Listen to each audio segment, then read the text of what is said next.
전투 베드로전서 5장 8절. 자, 이렇게 시작.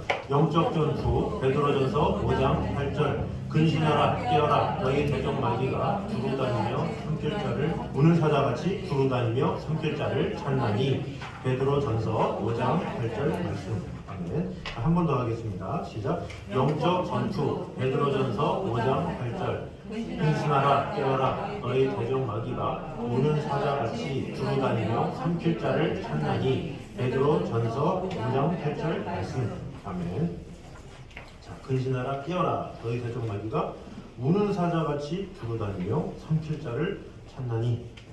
이렇게 말씀합니다. 항상 깨어서 살아야 될 것을 말씀하고 있고, 더불어서 에베소서 6장 10절 11절도 아주 중요한 말씀입니다. 끝으로 너희가 주 안에서와 그 힘의 능력으로 강건하게 지고 마귀의 관계를 능히 대적하기 위하여 하나님의 전신갑주를 입으라. 그래서 우리가 암송을 안 한다 할지라도 전신갑주가 에베소서 6장에 나오는구나, 그것을 꼭 아시고 암송한 거는 또 확실하게 어디 구절인지를 잘 아시면 좋겠습니다. 우리가 보통 이 말씀 좋은데 해놓고서는 이 말씀이 어디에 있는지, 갈라디아서 있나, 베드로전서 있나, 고린도후서 있나, 이러면 안 되고, 그래서 우리가 항상 하기 전에는 베드로전서 5장 8절 근신하라 깨어라 이렇게 같이 이렇게 암송해 주시면 감사하겠습니다. 자, 그래서 우리 이 과를 통해서 우리가 볼 것은 그리스도인에게 영적 전투는 필연적일 수밖에 없다. 우리 그리스도인들은 항상 영적 전투의 상황에 살아가는 존재다 라는 것을 오늘 보려고 합니다. 그리고 사탄의 사자와 같은 전략과 여우와 같은 전략이 무엇인지 그것을 알려주고자 합니다. 또 바울이 말하는 영적 전신갑주가 무엇인지, 또 어떤 기능을 가지고 있는지 그것을 보도록 하겠습니다. 또 네 번째로는 이제 각자의 약점이 무엇인지 분석을 해보고 어떻게 이것을 보강할 것인지 계획을 세우려고 합니다. 마지막으로 영적 전투에 임할 때마다 승리할 수 있다는 자신감과 확신을 갖도록 도와주려는 것이 바로 이 제자훈련의 목적입니다. 우리 서론 부분 우리 같이 한번 읽겠습니다. 시작. 신앙생활이란 바로 영적인 전투를 의미한다. 이를 믿자마자 우리는 사망에서 생명으로, 마귀의 종에서 그리스도의 종으로 바뀌었기 때문에 아무의 도전을 피할 수 없게 되었다.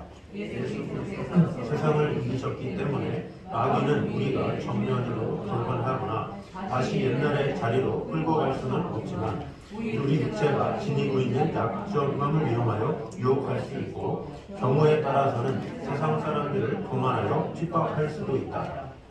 우리는 항상 깨어 있어야 한다. 신앙이 좋다는 말은 싸움을 잘한다는 말과 일맥상통한다. 신앙이 병들면 항상 패전병의 신세를 면하지 못한다. 세상을 이기신 승리자의 깃발 아래 망신창이가 된 패전병이란 정말 어울리지 않는다. 흔히 보면 패하는 자는 언제나 패하는 버릇이 있고 이기는 자는 항상 이기는 버릇이 있다. 그래서 신앙생활을 하나의 좋은 습관으로 정착시키는 일이 중요한 것이다. 아멘. 자, 이것을 이제 요약해보면 신앙생활에서는 영적인 전투를 피할 수 없다. 열심히 할수록 영적인 전투는 많아지죠. 열심히 안 하면 영적인 전투라고 말하기도 그렇죠. 그래서 신앙생활은 열심히 하려고 하면 할수록 그런 영적인 전투가 계속된다. 이것을 볼 수가 있습니다. 영적인 전투의 개념을 잘 모르죠. 처음 신앙생활 할 때는. 그런데 신앙생활 하게 되면 하나님 앞에 시간을 들이게 돼요. 제가 예전에 아이들을 가르칠 때 중고등학생 어린데 성경 읽기를 해라. 하루에 5장, 10장 이렇게 해라. 이렇게 숙제를 내주면 이렇게 숙제를 내주면 갑자기 무슨 일이 생긴다고 뭐 하면 시험이다 뭐다 하고 그런 것이 어떻게 보면 그 아이들에게는 영적인 전투의 시작인 거죠. 근데 그럼에도 불구하고 끝까지 이렇게 성실하게 해온 친구들이 있는데 그런 영적인 전투를 이기면서 이렇게 나아가는 친구들이 있는 반면에 어떤 친구는 이래서요 저래서요 부모님이 학생이라서 안 된대요 이러면서 이렇게 금방 포기하는 경우도 있습니다. 그래서 신앙생활은 제대로 하게 되면 영적인 전투가 시작되는 거예요. 영적인 전투가 없다? 그건 신앙생활을 제대로 안 한다고 보면 되겠죠. 자, 그런데 여기 또 중간에 또 이야기하고 있죠. 신앙이 병들면 항상 패전병의 신세를 명하지 못한다 그랬죠. 패전병의 신세. 제가 이전에도 언급했지만 전투자냐 아니면 부상병이냐 이런 얘기를 했었죠. 지금 전투하면서 나가야 되는데 다른 사람을 어떻게 하면 좋을까? 어떻게 하면 저 영혼을 세울까? 이렇게 고민해야 될 사람들이 힘들다, 어렵다, 괴롭다, 나 좀 위로해 주세요. 그러면서 이렇게 살아가면 안 된다는 거죠. 그게 이제 부상병이에요. 부상병은 참 피곤해요. 그 부상병도 약간 아프면 좋은데 너무 아파, 항상 아파, 계속 아파. 그러면 주위 사람들이 되게 피곤해져요. 그래서 그런 부상병은 왜 생기느냐? 이 신앙생활이 병들 때 생긴다는 거죠. 그래서 우리는 항상 전투병으로 살아가야 돼요. 어떻게 하면 누굴 돕지? 어떻게 하면 잘 섬길 수 있지? 이렇게 방향이 전환돼야지. 나의 문제로 가다 보면 내 문제 없는 사람이 어디 있어요? 힘들지 않은 사람이 어디 있겠습니까? 힘들다 하면 다 힘든 거죠. 그러나 다른 사람을 도와주려면 도와줄 수 있는 사람이 한두 사람이 아니에요. 돌볼 사람이 한두 사람이 아니고, 그래서 우리는 항상 시야를 전투병의 시야로 가져가야 된다는 거죠. 더군다나 직분자고 뭔가 이렇게 주님의 뿐이라면 항상 전투병의 시야를 가져야 함을 보여주고 있죠. 자, 그래서 세 번째 요약한다면 영적으로 승리하는 습관을 정착시키는 것이 중요하다 이렇게 얘기하고 있죠. 여기서 패하는 자는 언제나 패하는 버릇이 있고 이기는 자는 항상 이기는 버릇이 있다 그러죠. 그래서 항상 승리하는 믿음을 자꾸 이렇게 습관화시켜야 된다는 거죠.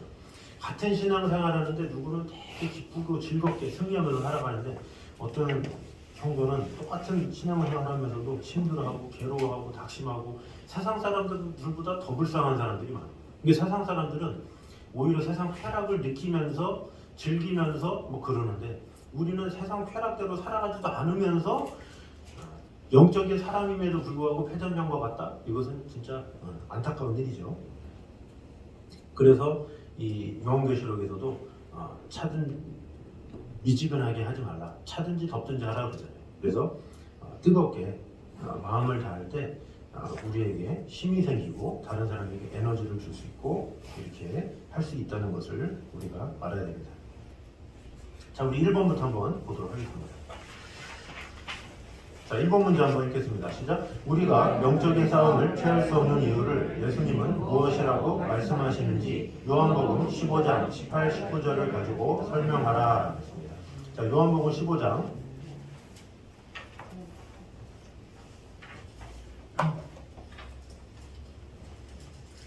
18, 19절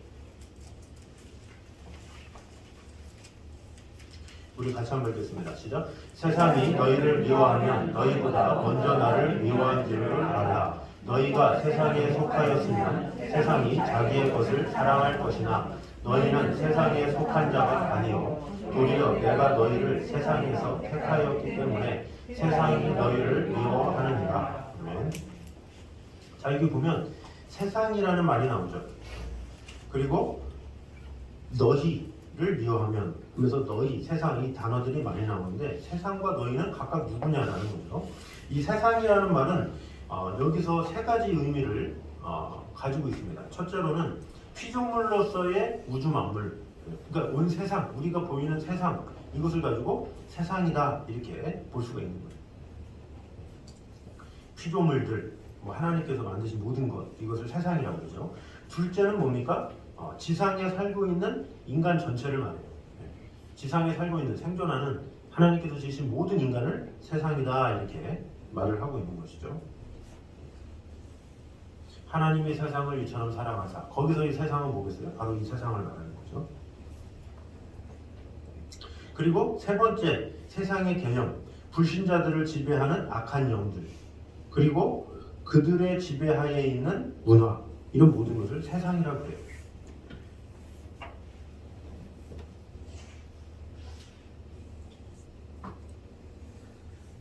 그럼 여기서는 어떤 의미입니까? 여기서 말하는 세상은 세 번째 의미예요. 불신자들을 지배하는 악한 영들, 그리고 그들의 지배하에 있는 문화. 악한 영들이 지배하고 있는 문화, 요것을 말하는 거죠. 어떻게 보면 그런 세상을 말하는 거예요.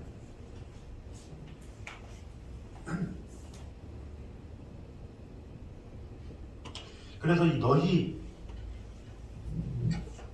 너희를 미워하면 그런데 이 너희는 직접적으로는 예수님의 제자들이죠. 왜냐하면 요한복음 13장부터 지금 예수님이 제자들에게 설교하신 내용이니까. 그런데 더 나아가서 간접적으로는 이 말씀을 들어야 하는 모든 그리스도인들을 말하는 거겠죠. 그래서 모든 그리스도인들에게 하신 말씀이다, 이렇게 보면 되겠습니다. 자, 그래서 두 번째, 속하다라는 말의 의미를 설명하다 그랬습니다. 여기 보면 19절에 너희가 세상에 속하였으면 세상이 자기의 것을 사랑할 것이나 너희는 세상에 속한 자가 아니요, 이렇게 속하다 이렇게 말을 하잖아요. 이 속하다라는 말의 의미는 소속을 의미하는 말이죠. 그래서 통치권 아래에 있다라는 것을 말하는 거예요. 그러니까 세상의 통치권 아래에 있는, 악한 영들의 통치권 아래에 있는 그런 모습을 말하는 거죠. 그러니까 세상 악한 영의 통치권 아래에 있으면 이렇게 이야기를 하는 겁니다.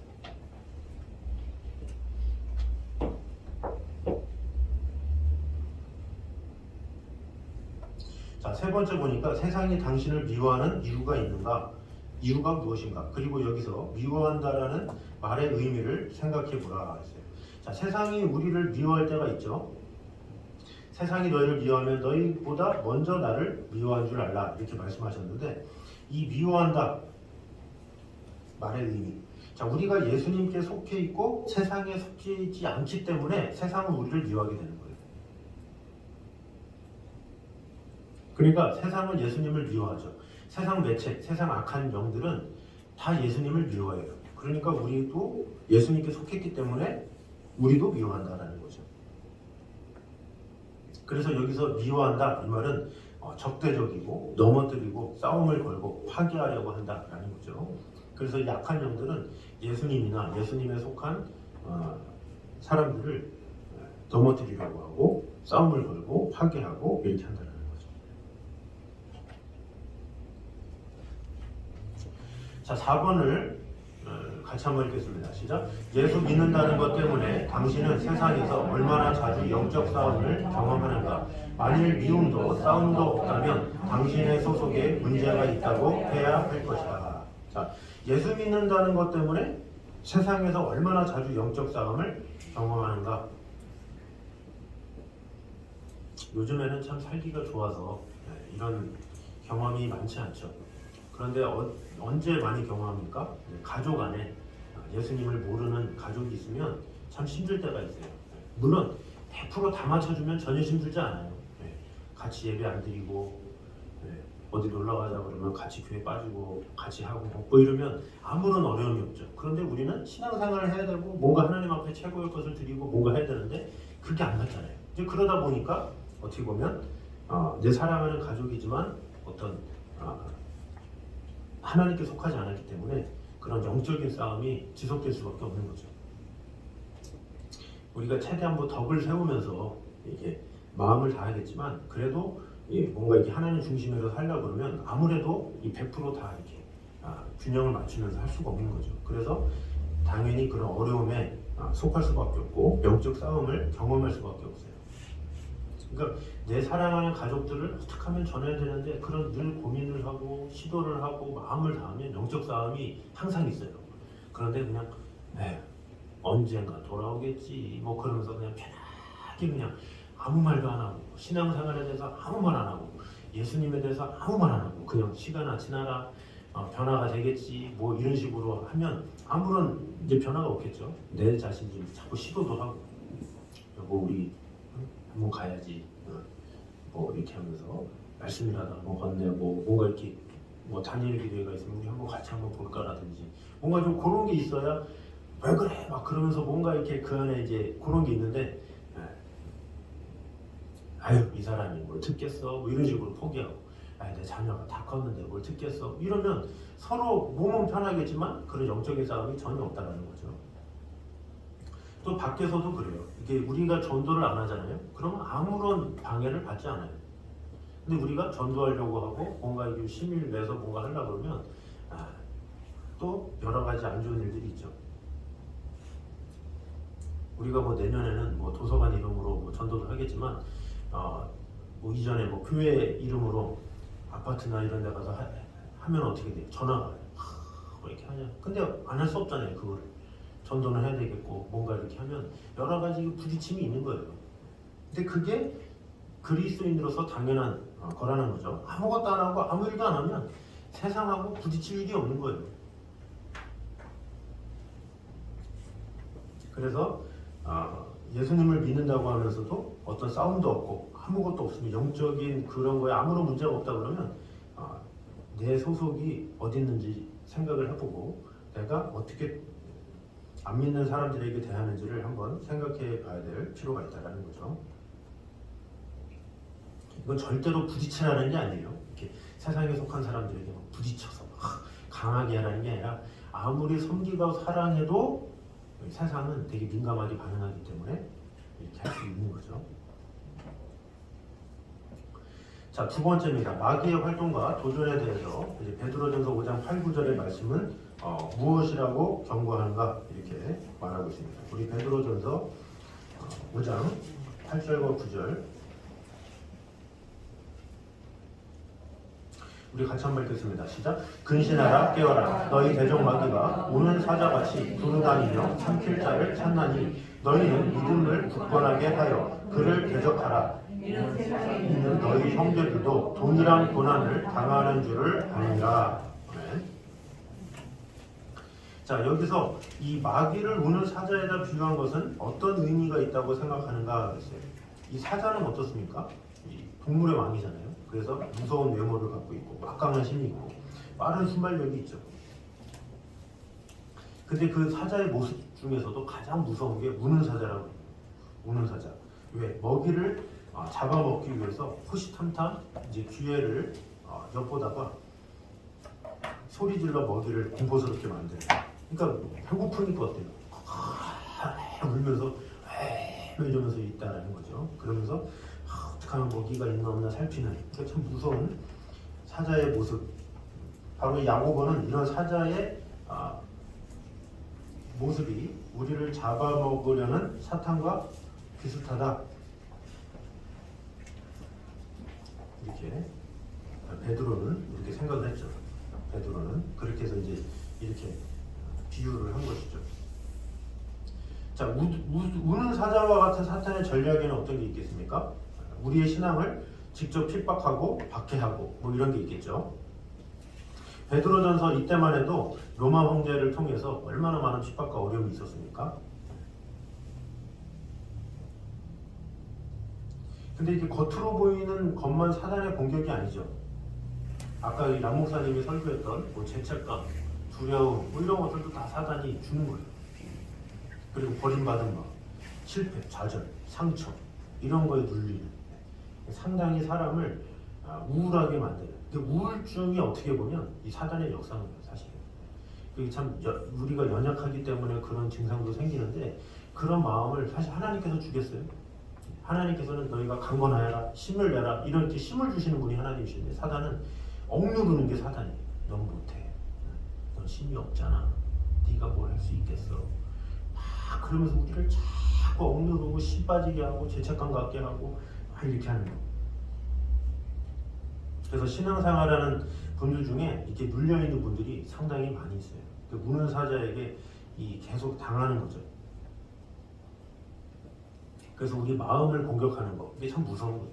이게 자기 스스로도 그런 것을 견디지 못해가지고 막 괴로워하는 성도들이 많이 있죠. 근데 그게 어떻게 보면 이 사단이 계속 우리를 공격하는 것이라고 볼 수가 있어요.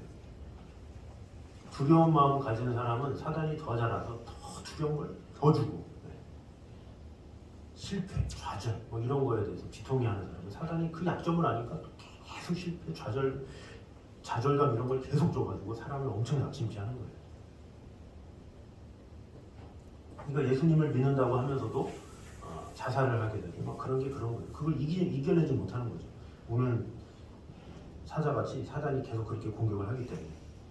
또 어떤 성도에게는 어떻게 공격합니까? 몸을 공격해서 아프고 괴롭게 만드는 경우가 있죠. 이 욥 같은 경우도 그랬잖아요. 사단이 악창을 들게 하잖아요. 그런 것처럼 우리의 몸을 자꾸 이렇게 아프게 하는. 그리고 재산이나 자녀나 가정을 공격해서 비통하게 만드는. 이것이 또 사단이 이렇게 할 때가 있다는 거죠.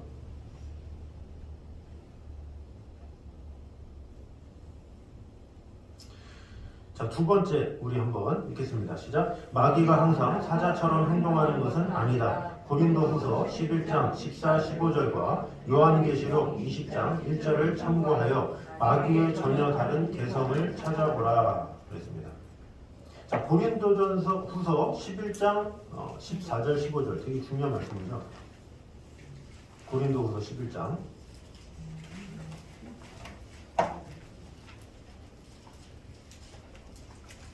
14, 15절 우리 같이 한번 읽겠습니다. 시작. 이것은 이상한 일이 아니니라. 서로 가장하나니 그러므로 사탄의 일꾼들도 자기를 의의 일꾼으로 가장하는 것이 또한 대단한 일이 아니니라. 그들의 마지막은 그 행위대로 되리라. 자, 여기서 마귀는 의의 일꾼, 광명의 천사, 거짓 선지자 이런 것으로 위장한다라는 거죠. 그래서 이 하나님과 하나님의 일꾼들을 모방하는 것, 그것이 바로 사단의 모습이라고 볼 수가 있습니다. 그러면 이런 여우와 같은 사탄의 전략에는 어떤 것들이 있겠습니까? 우선은 이 육체적 쾌락을 쫓도록 만드는 것, 그리고 그것을 합리화시키는 것, 이런 것이 이제 사단의 계략이에요. 육체적 쾌락을 쫓는데 합리화시키는 거죠. 술 한 잔이야. 뭐 요즘에 뭐 세상에 안 먹고 뭐 회사 가면 다 권하는데 그거 안 하면은 뭐 쫓겨나지. 뭐 이러면서 합리화시키게 하는 거죠. 있잖아요. 뭐 이런 것들. 요즘에 안 하는 사람이 어디 있어? 뭐 이러면서. 그리고 이 사탄의 전략 중에 또 하나는 일상적인 일들이 많아져요. 일상적인 일, 할 일이 많은 거야. 바쁜 거야. 일이 바쁘면 어떻게 돼요? 핑계댈 게 있잖아요. 그래서 우리가 뭐 전도하려고 해도 어디 가자 그러면 나 뭐 할 거 있어. 바쁘다고들 그러잖아요. 근데 진짜 바쁜 경우가 있어. 왜? 사단이 계속 일을 주거든. 그래서 믿음이 없을수록 일이 많아. 그래서 뭐 하자 그러면 항상 바쁘대. 근데 그 바쁘다고 뭐 열매를 맺는 것도 아니고 뭔가 이렇게 막 효과를 얻는 것도 아닌데 그냥 바쁜 분들이 있어요. 막 봉사하고 헌신하고 이 세상에 헌신 봉사하느라고 세상에서 엄청 바쁘느라고 이 주님의 일을 전혀 못하는 경우가 상당히 많이 있죠. 이제 이러면 당연히 신앙생활로부터 멀어지게 되는 거죠. 자꾸 뭘 하려고 하면 일이 생겨. 예배 잘 나오려고 그러면 주일날 일이 생겨. 항상 그런 일들이 계속 생긴다는 거죠. 그런 거를 사단이 계속 그것을 알고 그런 일거리들을 주고 온다고 하는 거죠. 또 사단이 주는 전략 중에 하나는 교회에 대해서 이제 비판적으로 만드는 거예요. 비판적인 거. 뭐를 해도 막 보면서 그러는 사람 있잖아요. 이렇게. 좀 사람은 좀 구수한 면이 있어야 돼. 뭘 하면 그냥 넘어가고 사람이니까 실수할 수도 있고 넘어가면 되지. 그거를 막 눈을 탁 보면서 이렇게 이러면 상당히 피곤해져요. 이 비판자들 참 무서워요. 그래서 신천지에서도 이게 딱 교회에 딱 들어오면 그런 사람 본대잖아요. 불평불만하는 사람, 비판하는 사람. 왜냐? 이미 마음이 떠나있기 때문에 그 사람을 싹 하면 이렇게 넘어온다는 거예요. 이 비판적인 사람, 그런 사람들은 항상 이렇게 조심해야 되는 거예요. 사단이 1호 대상이에요. 그래서 이 교회를 비판적으로 만드는 것도 사단이 자꾸 하는 거예요. 그래서 내가 자꾸 좀 비판을 하는 마음이 있다. 너무 적나라하게 하나하나 깊이 있게 불평에 대한 마음을 갖는다. 뭔가 하나하나 일거수일투족에 대해서 막 태클을 걸려는 마음이 있다. 그러면 하나님 앞에 회개하면서 이렇게 해야 되겠죠. 정치인들이 하는 게 비판 아니에요. 야당이 뭐 하면 여당이 그렇다고 그러고 여당이 뭐 하면 야당이 그렇다고 그러고 이래도 뭐라 하고 저래도 뭐라 하고 서로 그냥 비방하고 잡아 뜯어먹으려고 그냥 그거 뉴스 하나 보면 피곤하지 않습니까? 그거? 근데 그런 모습이 교회 안에 있을 수 있다라는 거예요. 별것도 아닌데 그거를 막 계속 얘기하고 막 비판하고 끊어내리고 막 하는 그런 거 왜 그러냐? 사단이 그 안에 들어가서 그런 거예요. 사단이 없으면 둥글둥글해. 오히려 감싸주고 위해주고 혹시나 이렇게 어떤 허물이 드러나면 잠깐 나 좀 보자고 하는 개인적으로 해결을 하고 그러면 되지. 많이 나면서 가만히 비판하고 이런 것들은 우리가 항상 조심해야 되는 겁니다. 이걸 사단이 한다라는 거죠. 그리고 또 어떻게 공격하느냐? 세상적으로만 열심히 살도록 하는 거예요. 세상적으로 열심히 살아. 그러니까 교회를 안 나온다 그러면 사람이 게으르네 생각할 수 있는데 알고 보면 되게 열심히 사람 많아요. 세상에서 하루 종일 일해. 아침, 점심, 저녁으로 열심히 하고 세상적으로 바쁜 바람에 교회를 못하는 경우 이런 게 많죠. 그러니까 사단은 계속 세상적으로 일만 주는 거야. 막 잘 나가게만 해주고 그러니까 교회에 대해서 마음을 안 갖게 하는 거죠. 또 마지막으로 이런 전략이 있습니다. 영적 체험만을 쫓도록 하는 거, 신령한 거. 그래서 좀 신비로운 거 좋아하는 사람도 있잖아요. 꿈 같은 거 좋아하고 신비로운 말 듣는 거 되게 좋아하고 막 솔깃해가지고 이런 것들. 그러니까 성품과 인격 속에서 자라는 신앙 이게 참 중요하잖아요. 예수님을 닮아가는 거 이런 게 참 중요하지. 예수님을 닮아가는 데는 관심이 없고 무엇을 들었다더라, 무슨 꿈을 꾸었다더라, 미래를 알려준다더라 이런 거는 막 좋아가지고 막 점쟁이 쫓듯이 이렇게 하면 안 된다는 거죠. 이 세상 사람들은 점쟁이를 좋아하죠. 왜? 미래를 모르기 때문에 누가 점쟁이다 잘 맞춘다 그러면 그거를 따라가는 건 당연한데 우리 신앙생활하는 사람들조차가 이 하나님에 대해서 그렇게 하는 경우가 있어요. 저분이 신령하대. 신령한 사람이 어디 있습니까? 하나님 앞에 다 죄인이지. 능력까지 어디 있겠어요? 하나님께서 은사를 주시고 하셔가지고 이렇게 능력이 임하는 거지. 그 사람이 어떤 능력이 있느냐 이잖아요. 근데 그 사람에 대한 능력권을 부여하는 그 즉시 거기서부터 파가 시작되는 거예요. 그래서 고린도전서 3장에 바울파다, 게바파다, 아볼로파다 그 파가 된 게 뭐예요? 바울은 병 고치는데 야 베드로도 고쳤어. 안진뱅이 일으켰어. 막 그러면서 그 사람을 자꾸 이렇게 하는 거예요. 근데 그 사람을 자라게 하고 세운 게 누구예요? 하나님이시다. 그것이 고린도전서 3장의 말씀이잖아요. 심는 이나 물 주는 이는 아무것도 아니로되 오직 자라나게 하시는 이는 하나님이시니라 그랬잖아요. 그러니까 하나님을 섬겨야지 자꾸 하나님이 세우신 그 종에 초점을 맞춰서 그 사람을 쫓아가지고 맹목적으로 하는. 그러니까 교회 생활은 하는데 마치 교주 섬기듯이 그런 것은 잘못된 거죠. 사단도 자꾸 그렇게 하는 거예요. 하나님을 보이지 않고 설교자를 보이게 하고 세우게 하고. 그래서 실제로 그 어떤 그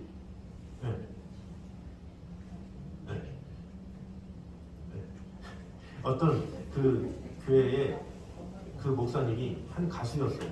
근데 그 가수이신 분이었는데 설교를 진짜 잘하세요. 제가 봐도 와 진짜 잘하시네. 그러면서 막 강연이나 이런 거 하면 와 이렇게 가수였던 분이 이렇게 설교를 잘하시는지 제가 봐도 야 진짜 그러면서 그분에 대한 뭐 블로그부터 책부터 어마어마한 양이 있는데 그분이 사실은 우울증으로 자살을 하셨어요. 우울증으로 10여 년 전에. 근데 그 자살했는데 워낙 설교가 좋고 막 그러니까 지금도 서울에서 그분 설교를 들으려고 아직도 그 교회가 있어요. 영상으로 계속 틀어줘 계속. 그러면서 신앙생활 하는 거예요. 돌아가신 지가 10년이 넘었는데 계속 그 예배를 드리고 있는 거예요. 어떻게 생각하십니까? 하나님 말씀을 듣는다고 생각하십니까? 그게 이미 돌아가셨는데 그걸 그리하면서 이분의 말씀이야말로 진정한 말씀이다 그러면서 매주 그냥 영상을 들으면서 신앙생활 하는 거예요. 이런 게 잘못된 거죠. 그 이미 설교자가 거의 신격 위치에 올라가 있는 거예요. 물론 그분들은 하나님을 믿는다 섬긴다 하지만 그런 식으로 뭔가 이렇게 추앙이 돼가지고 그분의 설교만이 진리다. 그분의 설교만이 진정한 하나님으로부터 나오는 말씀이다. 이것 자체가 우상으로 빠질 가장 큰 위험이 있다는 거예요. 다 신앙생활하고 그냥 교회인데도 그런 일이 있다는 것은 우리 인간이 그런 실수를 항상 저지를 수가 있어요. 그래서 우리는 항상 이 하나님이 중심이 되셔서 하나님을 따라가야지 하나님이 세우신 누군가가 좀 대단해 보인다고 해서 그를 신격화시키거나 그를 추앙하거나 높이거나 막 그거를 바라보고 이런 것은 상당히 잘못된 것이다라는 거죠. 그걸 사단이 그렇게 하는 거예요. 세운 사람을 우상시 시켜가지고 그로 하여금 막 이렇게 높아지게 하는. 사실 모세도 하나님한테 책망받고 그게 뭐예요? 내가 언제까지 너희들한테 물을 내랴? 그게 뭐예요? 자신이 드러난 거죠. 하나님은 그걸 제일 싫어하시는 거예요. 근데 우리 스스로가 그렇게 신앙생활할 때가 많다는 거죠. 어느 교회에 누가 능력이 많고 이런 생각을 한다는 그 자체가 벌써부터 위험한 발상인 거예요. 그래서 항상 하나님 중심으로 하나님께서 세우셨는데 하나님께서 사용하셔 이렇게 하나님 중심으로 이렇게 생각을 해야지. 그 사람이 뭔가를 한 것에 대해서 그 사람을 이렇게 투박하고 하게 되기 시작하면 이건 사단의 우리가 당할 수밖에 없는 겁니다. 자, 3번 같이 한번 읽겠습니다. 시작. 마귀는 고난과 핍박을 가할 때는 사자 같고 유혹할 때는 여우 같은 성격을 드러내는 것이 통상이다. 당신은 마귀의 어떤 면에 약한가 했어요. 자, 마귀는 고난과 핍박을 가할 때는 사자 같고 유혹할 때는 여우 같다. 그러니까 양면성이 있다는 거죠. 우리를 유혹하기도 하고 또 고난과 핍박을 가하면서 우리를 넘어뜨리기도 하고 이렇게 한다는 거죠.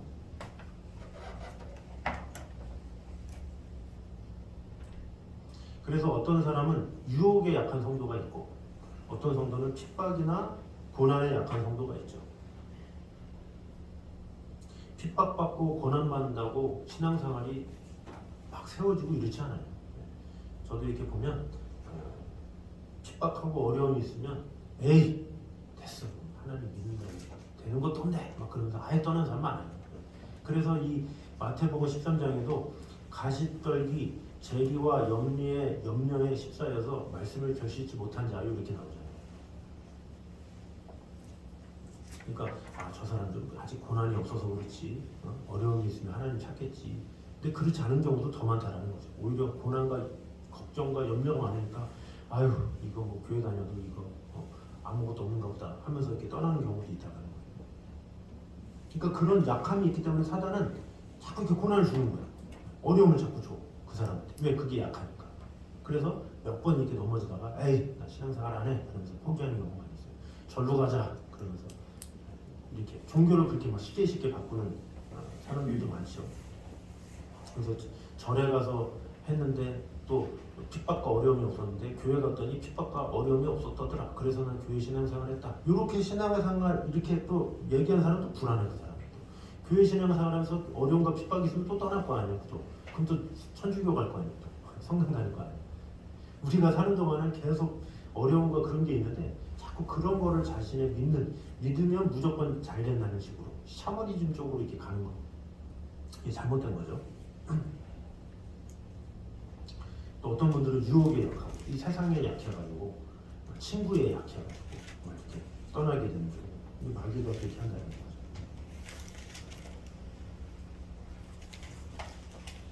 그래서 우리가 이런 여우나 사자와 같은 전략에 이기기 위해서는 이 말씀을 우리가 잘 알아야 되고 준비해야 된다는 거죠. 그래서 우리가 영적인 무장을 가지고 나아가야 됩니다.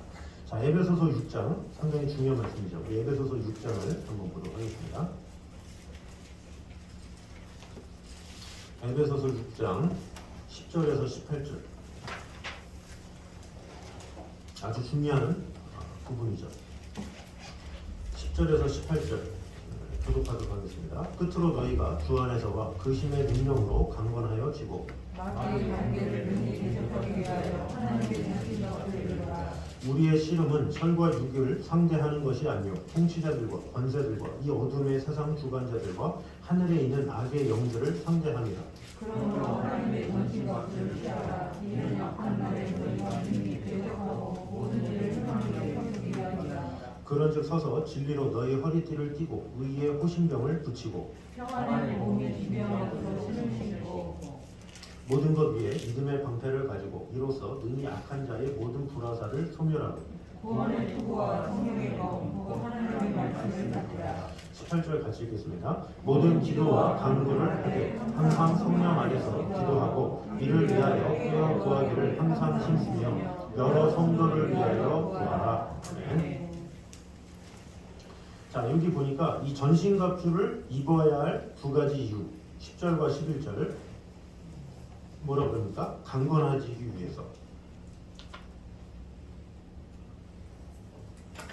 또 마귀의 관계를 대적하기 위해서, 어떻게 보면 방어할 수 있는 능력이죠. 그러니까 강건해지는 것은 방어할 수 있는 능력이고, 대적하기 위해서 이것은 공격하는 능력이에요. 그러니까 방어와 공격을 위해서 우리는 전신갑주를 입어야 된다라는 거죠. 강건하여 지고, 이거는 방어를 위해서, 그리고 마귀의 관계를 능히 대적하기 위해서, 이것은 공격을 위해서.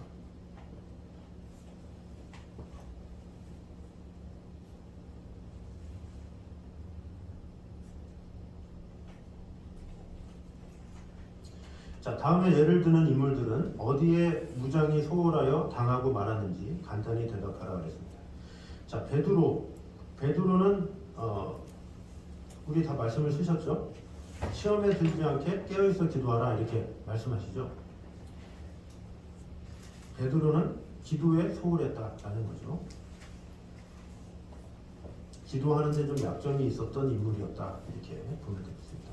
자, 후메네오는 디모데전서 1장 19, 20절에 보면 믿음과 착한 양심을 버렸다 이렇게 이야기를 하고 있죠. 양심을 버렸다, 믿음에서 파선했다 이렇게 이야기를 하고 있는데, 양심을 버린 사람이었죠. 후메네오는.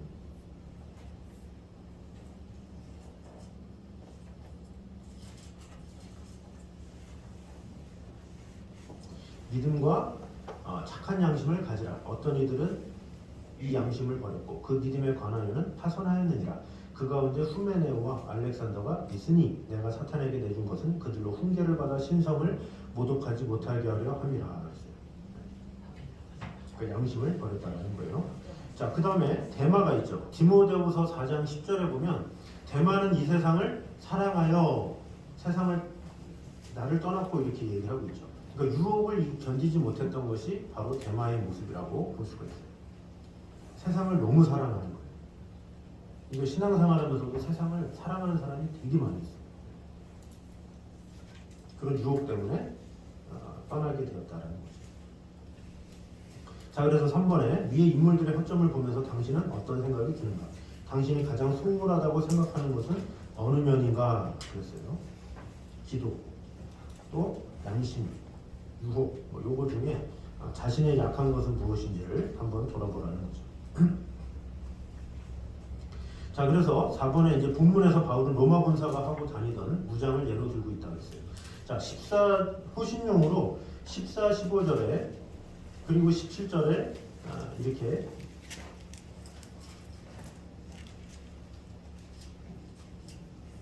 말씀합니다. 14, 15절 여기 보면 그런즉 서서 진리로 너희 허리띠를 띠고 의의 호심경을 붙이고 평안의 복음이 준비한 것으로 신을 신고 모든 것 위에 믿음의 방패를 가지고 이렇게 말하죠. 그 다음에 17절에 구원의 투구와 성령의 검, 곧 하나님의 말씀을 가지라 이렇게 얘기를 하고 있죠. 그래서 허리에 차는 진리의 띠, 가슴을 보호하는 의의 호심경, 평안의 복음이 준비한 신, 머리에 쓰는 구원의 투구, 성령의 검, 이건 다 다음에 나오죠. 그러니까 호신용으로 이런 거를 하라라는 거예요. 자, 그래서 진리의 허리띠 띠고 의의 호심경을 붙이고 평안의 복음이 준비한 신을 신고 구원의 투구를 썼다. 이것은 뭐를 하라는 말입니까? 진리, 의, 복음, 구원, 이것이 가장 기본적으로 추구해야 될 목표예요. 그래서 전체적으로 보면 구원의 진리를 붙들고 그 진리에 합당한 삶을 살아라 이렇게 이야기를 하고 있는 거죠.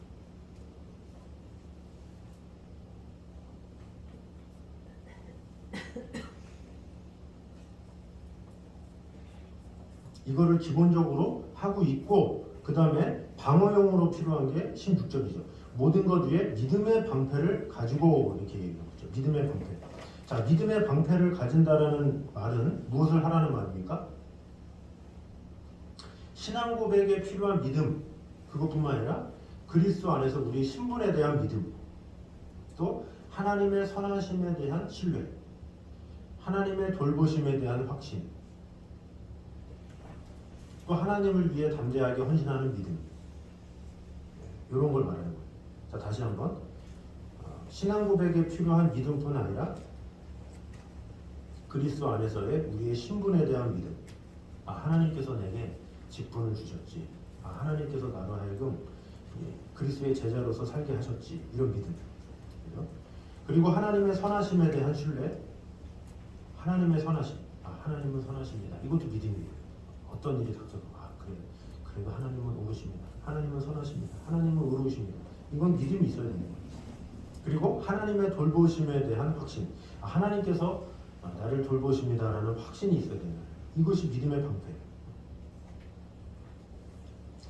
하나님을 위해서 담대하게 헌신하는 믿음. 이런 게 다 포함되는 거죠. 그럼 이런 믿음이 있으면 어떤 불화살과 같은 공격이 오더라도 방어할 수 있다는 거죠. 절대 안 넘어져요. 어떤 고난과 역정과 어려움이 닥친다 할지라도 흔들리지 않는. 그 6.25 때 얼마나 이 한국교회가 어려웠습니까? 공산당이 와서 총으로 막 총부리를 하고 죽인다고 해도 이런 믿음이 있었어요. 끝까지 지킨다는 믿음. 그러니까 그들이 순교하면서도 막 교회를 지키고 막 그러잖아요. 그런 믿음이 필요하다라는 거죠. 자, 공격용. 이제 공격용으로 17절이죠. 구원의 투구와 성령의 검, 곧 하나님의 말씀을 가지라 그랬어요. 자, 여기 보면 말씀을 우리의 칼이 아니라 성령의 칼이다 이렇게 얘기하고 있죠. 왜 그렇습니까? 말씀은 내가 사용하는 게 아니죠. 성령이 사용하시는 도구이기 때문에 그래요. 이 말씀의 힘과 능력은 성령께서 힘을 주셔서 사용되기 때문에 성령의 칼로 묘사를 하고 있는 것이죠. 그래서 이 말씀을 검으로 사용하도록 하시도록 하기 위해서 우리는 말씀을 그래서 많이 묵상해야 되고 암송해야 되고 말씀에 내가 이렇게 충만해 있어야 된다는 거죠. 자, 경비용이 있습니다. 경비용이 18절 모든 기도와 간구를 하되 항상 성령 안에서 기도하고 이를 위하여 깨어 구하기를 항상 힘쓰며 여러 성도를 위하여 구하라. 기도를 말하는 거죠. 기도가 왜 경비용입니까? 경비한다라는 것은 적이 기습하지 못하도록 경계태세를 하고 있는 거예요. 항상 준비하는 거예요. 그래서 무시로 항상 그런 말을 이렇게 쓰고 있는 거예요. 성도가 기도하지 않으면 영적인 긴장 태세가 풀어져서 시험을 당하게 되는 거예요. 사자와 같은 전략이든지 여우와 같은 전략이든지 당할 수밖에 없는 거예요. 승리할 수가 없는 거죠. 그래서 우리는 항상 기도로 깨어 있어야 된다라는 겁니다. 자, 그래서 5번에 당신의 영적 무장에서 위에 4가지 중 빈틈이 생긴 것은 없는가? 어느 부분이 가장 약한가를 점검하고 그것을 어떻게 메울 것인지를 말해보라.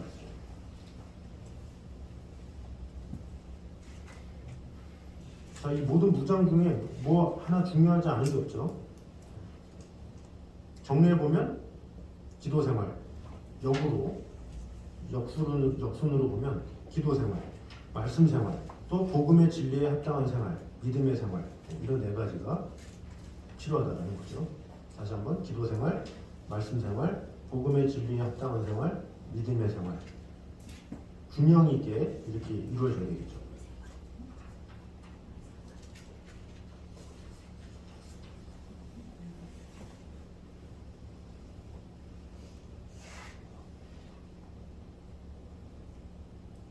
자, 4번 한번 읽겠습니다. 같이 시작. 우리는 영적 전투에 임할 때마다 언제나 이길 수 있다는 확신과 패기를 가져야 한다. 다음에 나오는 말씀을 가지고 그 이유를 말하라. 자, 고린도전서 15장 57절입니다.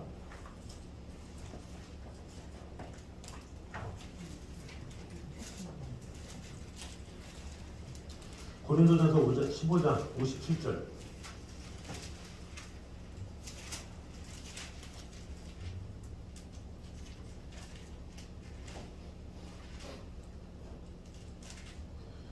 같이 한번 읽겠습니다. 시작. 우리 주 예수 그리스도로 말미암아 우리에게 승리를 주시는 하나님께 감사하노니.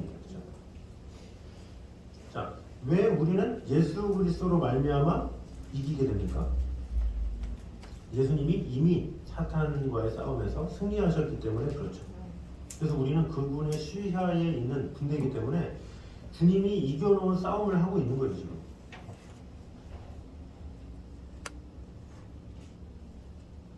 그래서 쉽게 말하면 다윗이 골리앗을 쓰러뜨렸어요. 그러면 전쟁이 끝난 거예요 이미.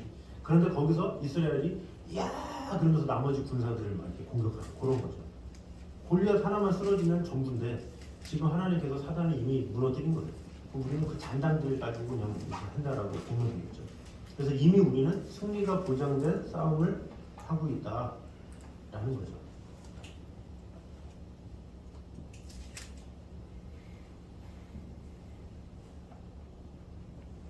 자, 그럼 영적 전투에서 이긴다. 이게 무슨 뜻입니까? 유혹과 핍박이 안 넘어간다는 말입니까? 유혹과 핍박은 항상 있죠. 오늘 이긴다고 내일 이긴다는 보장이 없어요. 항상 우리는 유혹과 핍박 가운데 살아가는 존재예요. 그래서 우리는 유혹에 넘어가고 핍박 가운데 좌절했다가도 다시 신앙과 은혜로 돌아오는 것, 그것이 승리죠. 또 그런 승리의 개념을 갖는 게 참 필요해요. 되게 보면 되게 좌절하고 낙심하고 이런 분들이 상당히 많이 있어요. 한 번 넘어졌다고 그것 때문에 괴로워, 그것 때문에 포기하고 그런 게 아니라는 거죠. 다시금 일어날 수 있는 힘, 두려워 말라 내가 너와 함께 하느니 그러면서 그 주님의 능력으로 다시 일어날 수 있게 하는 것, 그것이 참 중요한 거죠. 자, 요한일서 마지막 5장, 요한일서 5장입니다.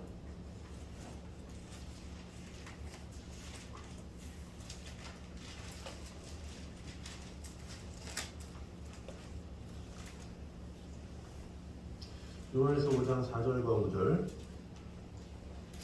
같이 한번 읽겠습니다. 시작. 무릇 하나님께로부터 난 자마다 세상을 이기리라. 세상을 이기는 승리는 그것이니 우리의 믿음이라. 예수께서 하나님의 아들이심을 믿는 자가 아니면 세상을 이기는 자가 누구냐. 아멘. 자, 하나님께로부터 난 자마다 세상을 믿음으로 이긴다라는 거죠. 자, 그럼 여기서 말하는 믿음이 뭡니까? 예수님께서 십자가로 마귀를 이기고 승리하셨다라는 믿음이에요. 예수님께서 이미 승리하셨는데 이런 게 있으면 자존감이 떨어지지가 않아요. 사단한테 계속 공격당하고 그러잖아요. 왜? 이미 주님께서 승리하셨기 때문에.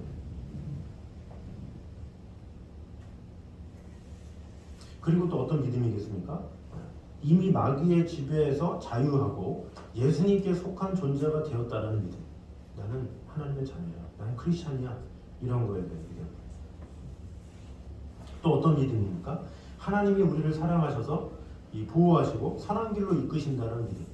하나님께서 나를 너무 사랑하시고 사랑받는 사람은 떳떳해. 우리 자녀도 어때요? 부모가 되게 사랑해 주잖아요. 그러면 그 자존감이 아주 올라가요. 부모가 누구한테 봐도 떳떳하죠. 근데 하나님의 사랑받는 우리도 마찬가지예요. 하나님의 사랑을 많이 받으면 하나님께서 나를 보호하신다는 그 믿음이 충만하기 때문에 자존감이 막 세워지게 되는 거예요. 그리고 선한 길로 이끄신다는 믿음. 하나님은 선하시다는 거. 그런 믿음을 말하는 거죠. 그리고 여기서 말하는 믿음 네 번째 뭡니까? 하나님께 지혜와 능력을 구하면 주신다. 그런 믿음. 그걸 말하는 거죠. 너희 중에 누가 지혜가 부족하거든 후히 주시고 꾸짖지 아니하시는 하나님께 구하라. 이렇게 말씀하죠.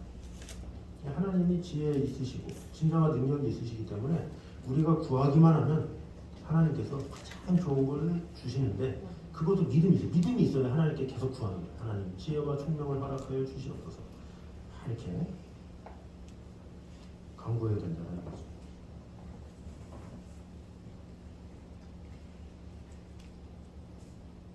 그래서 우리는 승리자가 되게 하도록 늘 기도해야 돼요. 주여 승리하게 하여 주시옵소서. 그럼 무슨 승리를 말해요? 성경에서는 말하는 승리가 뭘까요? 승리했네, 뭐 승리하였네, 이게 뭡니까? 예수님 안에서 우리가 누릴 궁극적인 승리, 그것을 말하는 거죠. 예수님 안에 누리는 승리. 두 번째로는 죄나 유혹을 이기는 승리. 내가 예수님 안에 충만해지면 우리는 모든 것을 이길 수 있는 마음이 생기잖아요. 그런 승리를 말하는 거죠. 세 번째 승리가 뭐겠습니까? 죄나 유혹에 넘어졌다고 할지라도 다시 회개하고 돌이키는 승리. 하나님께서 다시 기회를 주시지. 맞아, 하나님은 다시 하게 하시지. 이 세상은 뭐 범죄자다 그러면 끝나잖아요. 밑줄 딱 거뒀다 그러면 끝나. 이렇게. 감옥에다가 살다가 와도 그래도 죄인이야. 도망 다녀야 돼. 실제로 무섭잖아요. 다시 시작할 수가 없어. 한번 밑줄 거지고 그러면 이 세상에서는 다시 시작이 없어. 그러나 하나님 앞에서는 가능하다는 거야. 실패하고 완전 딱 그래도 다시 시작 이렇게 할 수 있다는 것이 은혜인 거죠. 자, 마지막 당신이 마귀를 이길 수 있는 사람이라는 것을 지금까지 공부한 내용을 중심으로 다시 한번 정리하라 그랬습니다. 자, 예수님이 우리의 지휘관이며 이미 사탄을 꺾으신 승리자라는 사실, 이것을 얼마나 확신하느냐, 이게 참 중요한 것 같아요. 그래서 그런 확신이 있는 자가 늘 승리하면서 살아갈 수 있게 됩니다.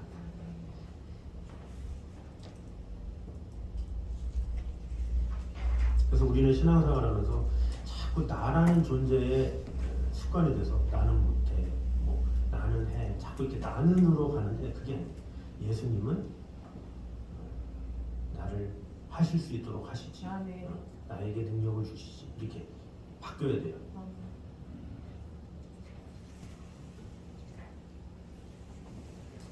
자, 그래서 이 영적 전투, 이것을 우리가 꼭 기억하셔서 우리 자신이 항상 전투자로 살아가야 된다는 것을 잊지 마시고, 이 세상에는 부상자가 너무나도 많다. 그래서 그 부상자를 일꾼으로 자꾸 세워서 전투자로 자꾸 세우는 것이 우리의 사명이다라는 것을 꼭 기억했으면 좋겠습니다. 우리 다음 주에는 크리스마스고, 그 다음 주는 설날이고, 그 다음 주의 마지막입니다. 요한복음 13장 34, 35절, 그것을 이제 암송구절하겠습니다. 세 계명을 너에게 주노니 서로 사랑하라. 내가 너희를 사랑한 것 같이 너희도 서로 사랑하라. 너희가 서로 사랑하면 이로써 모든 사람이 너희가 내 제자인 줄 알리라. 마지막이니까 신고로 좀 있어 보이게 해보도록 하겠습니다. 자, 그래서 마지막 준비해 보시고 하면 좋겠습니다. 자, 우리 영적 무기 마지막 그 부분 한번 같이 읽겠습니다. 시작. 그리스도께서 우리의 마음과 양손에 영적 무기를 들려주셨다. 이는 이 세상의 불안들처럼 채찍과 감옥과 고문과 고통을 가지고 정복 전쟁을 일으키는 것이 아니라 진리의 말씀을 가지고 전쟁을 수행하기 위함이다. 증오 대신 사랑을 가져오며 하나님과 더불어 악에 대항하여 싸우며 주야로 기도와 눈물로 전쟁하며 금식과 탄식과 애통으로 인내와 충성과 진리로 그리고 거짓없는 사랑과 오랜 고통과 성령의 모든 열매로 전쟁을 수행하여 결국 선으로 악을 이기게 하기 위함이다. 아멘. 자, 하나님께서 우리에게 주신 영적 무기를 가지고 늘 승리하며 나아갔으면 좋겠습니다. 우리 같이 한번 한 목소리로 기도를 하겠습니다. 우리 같이 기도할 때 우리가 영적 전투를 늘 싸우는 그런 상황이 있습니다. 어떤 상황에서도 예수의 이름을 의지하며 그 이름으로 승리하는 자가 되게 하여 주시옵소서. 이렇게 기도하면서 우리가 이 세상을 살아가는 동안에 폐잔병처럼 또 부상병처럼 다른 사람의 도움 없이는 살아갈 수 없는 그런 존재가 아니라 전투자로서 다른 이들에게 도전을 주고 힘을 주고 능력을 주는 자가 되게 하여 주시옵소서. 오직 주님의 힘으로 하나님께서 주신 능력으로 항상 주위 사람들에게 하나님의 사랑을 전하기에 부족한 없는 자가 되게 하여 주시옵소서. 이렇게 기도했으면 좋겠습니다. 또 마지막으로 우리에게 믿음, 하나님은 선하시고 하나님 우리에게 가장 좋은 것을 주시리라는 그 믿음을 가지게 하여 주시옵소서. 이렇게 한 목소리로 같이 기도했으면 좋겠습니다. 기도하겠습니다. 하나님 감사합니다. 우리와 함께 하시는 주님, 지켜주시는 주님, 돌봐주시는 주님, 어떤 상황에서도 우리가 확실한 믿음 가지고 주 하나님만 바라보며 나아갈 수 있도록 주님 지켜주시고 함께 하여 주시옵소서. 우리와 함께 하시는 주님, 지켜주시는 주님, 우리가 늘 영적으로 승리하며 하나님의 사랑 안에 온전히 거하는 자들이 될 수 있도록 주님 지켜주시고 함께하여 주시옵소서. 아버지 하나님의 은혜가, 아버지 하나님의 사랑이, 아버지 하나님의 긍휼과 은총이 가득 넘칠 수 있도록 주님 지켜주시고 함께하여 주시옵소서. 우리가 더욱더 힘있고 하나님의 말씀으로 승리하며 하나님의 사랑 안에 온전히 거하는 자들이 될 수 있도록 주님 지켜주시고 함께하여 주시옵소서. 아버지 하나님을 향한 그 은혜와 그 사랑이 우리 안에 가득 넘치게 하여 주셔서 매 순간마다 주시는 하나님의 은총 가운데 온전히 구할 수 있도록 주님 지켜주시고 함께하여 주시옵소서. 우리와 함께하시는 주님, 지켜주시는 주님, 돌봐주시는 주님, 우리와 함께하시는 믿고 주 하나님만 바라보며 나아갈 수 있도록 인도하여 주시옵소서. 사랑의 주님, 우리는 이 세상을 살아가면서 하나님 나라에 갈 때까지 늘 영적 전투를 칠 수밖에 없는 자들입니다. 이것을 피할 수 없는 우리가 신앙생활이 병들면 폐잔병의 신세를 면할 수 없다는 것을 오늘 보게 되었습니다.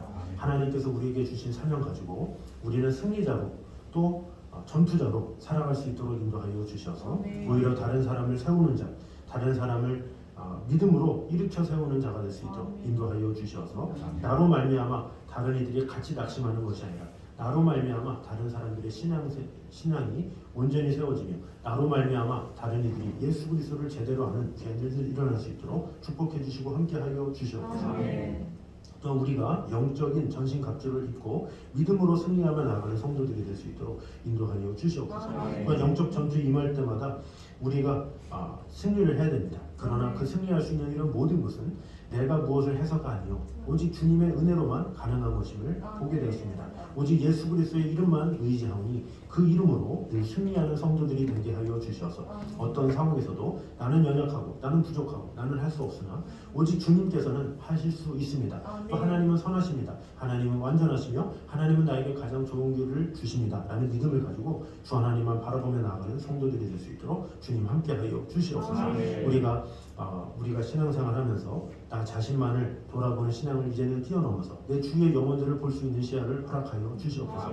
우리 주위에 얼마나 많은 부상병들이 있습니까?